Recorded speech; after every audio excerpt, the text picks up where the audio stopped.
សួស្តីបងប្អូនយើងមកថ្ងៃក្នុងវីដេអូបង្ហាញការកែបាសលូធូមួយបាទសម្រាប់បងប្អូនដែលមានបាសលូធូចង់កែវត្តអីខ្លាំងមកយើងអាចតាក់ទងមកបាននេះប្រើភ្លើងរត់សុទ្ធបាទយើងរៀបអំភ្លីចូលក្នុងហ្នឹងបាទធំវាដូចជា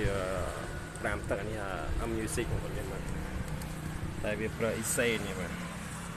ប្រើយូរទៅវាលឺអត់ស្អាតលឺខ្សោយហើយ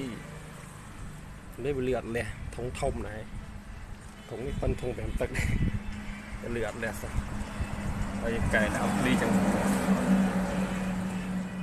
ឃើញតែជាង2 វ៉ាត់250 វ៉ាត់ទេប្រេប៉ុន្តែខ្លាំងវាយណែនដាក់ទុកលើងវាប្រងលឺខ្លាំងអត់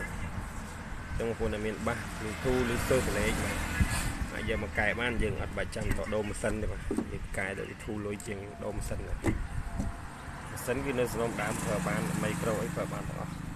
យើងអត់កែផ្នែកសលេងឲ្យលឺខ្លាំងជាងមុនទេបងប្អូនយើងបាទអញ្ចឹងសម្រាប់បងប្អូនដែលមានចំណាប់អារម្មណ៍បាទអាចជួយ Subscribe និងអ្នកទំនាក់តាមលេខទូរស័ព្ទនិង link នៅខាងក្រោមវីដេអូបាទបងប្អូនយើងធ្វើការតេស្តវីដេអូទៅតេស្តទៅចាក់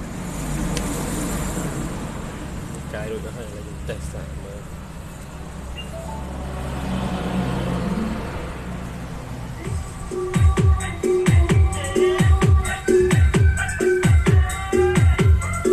អុកណែនល្អណាស់